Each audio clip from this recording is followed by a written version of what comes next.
Good day mga kuya, ate bunso and friends of Eagles. And today, as very special day, para yan siya of course sa Mr. and Miss Philippine Eagles 2024 kasi ngayon ang Grand Media Lunch na gaganapin. Ano? So invited lahat po ng mga media personalities natin, may mga guests tayo later on. At syempre, magsasalita ang ating National President, ang ating Chairman, si Kuya Ronald De Los Santos. Of course, ang Chairman ng ating Mr. and Miss Philippine Eagles, Kuya Levy Pantino, at lahat po ng committee ay magsasalita later on. So samahan nyo kami.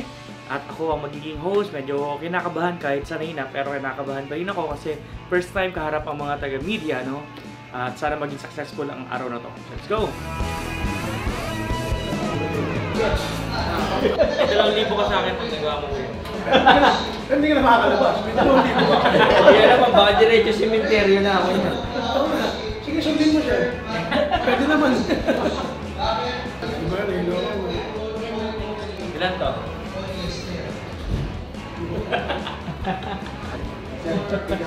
Ilang taon na yung tuturukan natin.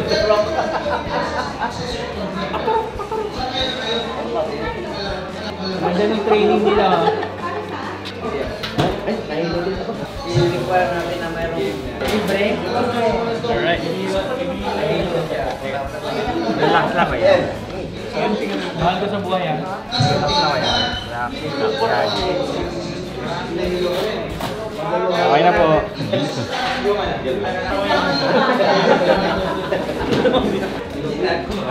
Kumusta naman dito? Order ako ng isang fries, tapos large na. Sa mata ng agila mo para mabulag yung agila. Dito na salo para matagal yung balahibo. Alis na tayo, no? Magkukulit na tayo dito, malis na tayo rito.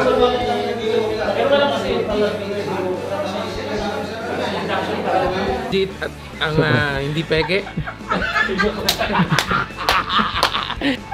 Kuya JM, bakit agilang Mandalay? Ano, dinadamit ko yung mga, yun, 2000, binuo ko yung 2009. Dinadamit ko yung mga moments noon, mga activities ng Eagles. Yung mga disasters. Actually, INC kasi ako, di ba? Mandaragit sa amin, it's Ibong Mandaragit. Kaya makita mo yung Net 25, Agila yun, diba? It's Ibong Mandaragit kasi. Nag-agila ako, ginawa ko Agila Mandaragit. Kina-capture mo yung mga... Ibang sinasabi. Nagsadadit ka lang kasi.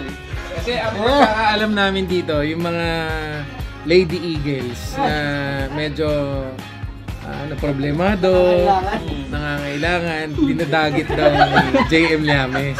So yan yung konting issue dito na kailangan nating ayusin. Totoo ba yun kuya? Tululot! Depende sa pangangailangan. Related to the election. Tululot tayo makita sa akin. At we're here at Pandan Asian Cafe, no? Dito gagawin ang Grand Media Lunch. So let's go, let's do it!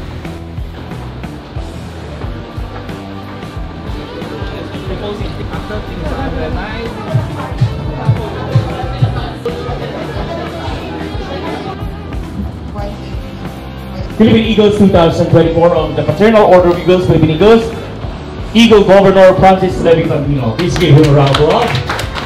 The Vice Chairman of Mr. and Miss Philippine Eagles, Eagle Governor Philip Macpada.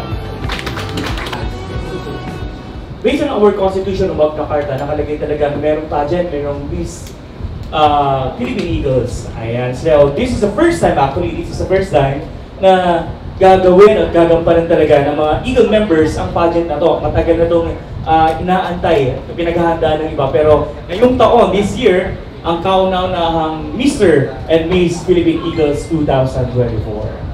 I'm Francis, they call me Gov Francis or Gov Levy, and I'm also the chairman of our organization for Ways and Means, and the chairman of the pageant. So, to answer your question, ang Philippine Eagles, it's a non-government organization. Katulad nga, nasabi ni Kuya Jem kanina, was established 1979. Our main purpose lang, napaka-simple lang, tumulong. No? And for quite some time, we've been doing this frequently naman talaga. Pero, what makes this event significant is we finally found a long-term and sustainable program. Hindi yung, ay, magpakain tayo. Pag nagpakain ka, after 2 hours, 3 hours, gutom na ulit yun. No?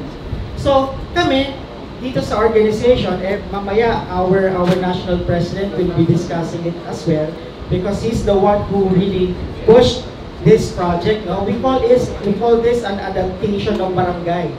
But of course, by doing this, no, the government needs support kasi this is already a law. As mentioned by Ate Jen earlier, no, this is RA 11148, first 1,000 days of a child. Ito ay i-reinforce lang namin. Ginagawa na ito ng gobyerno, pero kailangan pa siyang pagtibayin, kailangan pa siyang patatagin sa susunod pang mga taon. Kaya we really appreciate that you are here to help us because this is an advocacy, a sustainable advocacy that really will bring change, hindi lang sa simpleng pamilya, but sa buong community. Yung 1148. Budget na yan. Ito, yung national president. We will roll out them to the Santos.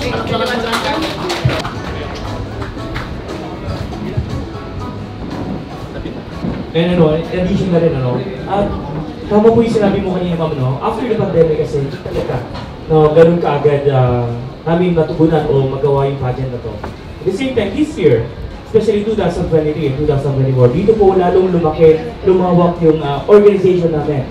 Kasi way back in year 2000, 2019, so wala pang 100 regions. Ngayon, more than 400 na. So marami na pong pwede mag-support, and especially right timing, nakilala namin sila Sir Dave, sila Ma'am Che, yung mga core group, na talagang tagpo kami para makasakatuparan na itong pageant na to, which is, sabi ko nga, mandated by our Ma'am Nakataya. This is the right timing, the first time, no, in the history of the Philippine Eagles na gaganap itong Mr. and Miss Philippine Eagles 2024. Kasi because of our project na F1 TV, ito kasi yung inaano namin na project para dito, bakit meron kami nitong Mr. and Miss Eagles?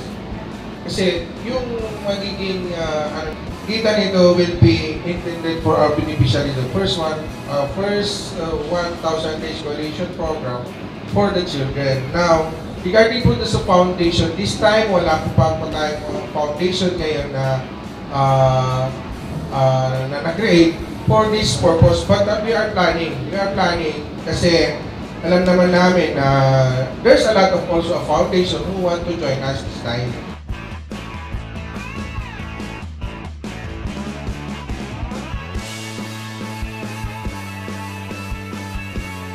Again, I would like to thank everybody for coming and helping us out.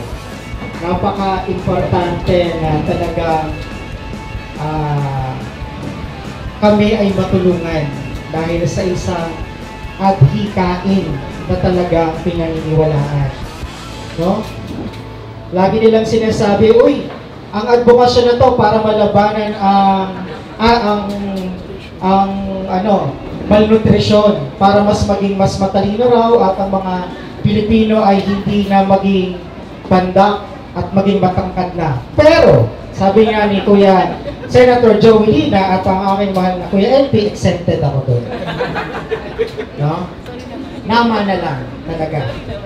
So anyway, no? Mabuhay po tayong lahat. Thank you so much. Thank you so much, our National President, Eagle Kuya Ronald Santos. Cheers! Yes! Buhay ang Mr. Miss Philippine Eagles! Buhay ang F1 TV!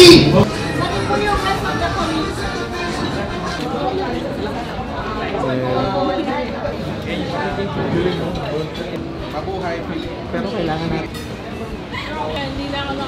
Ito na nga, nagkakainan na, no? Natapos na ang media lunch. Sobrang saya, sobrang exciting at nakakaba yung mga tanong nila. Pero awa ng Diyos, sagot po namin lahat yun. At natuwa naman sila sa aming mga sagot. Sa lahat po ng chairman ng Mr. Miss Philippine Eagles, especially to our National President, Eagle Kuya Ronald Del Santos, thumbs up, congratulations! Kay Kuya Francis Levy Pantino, chairman ng Mr. Miss, saludo ko sa iyo, napakahusay mo at sa lahat po sa amin na core group at sa aming team, no? Sa inyong lahat, very successful ang ating naging Grand Media Lunch. Ang mga media natin, talaga mga press natin. Grabe yung mga tanong pero nakalusot at napakaganda naging resulta. I'm so happy sa naging resulta ko. Thumbs up sa lahat ng Agila. At syempre mabuhay ang tunay na Agila. Hi Kuya, kamusta? Yeah, good afternoon. Thank you nga pala sa pagpunta nyo sa aming And kailangan talagang competition. at syempre, titignan namin pa rin ang pasok. Dito na nga nagtatapos ang araw natin ngayon, no? Ang Grand Media Lunch. Dito lang yan sa may Quezon City, no?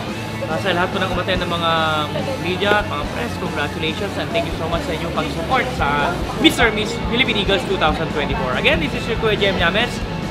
Please do like and share. Agila Mandaraget sa inyo lahat. Sa YouTube, Facebook page, at sa lahat ng inyong platforms. Maraming salamat. See you again in my next vlog.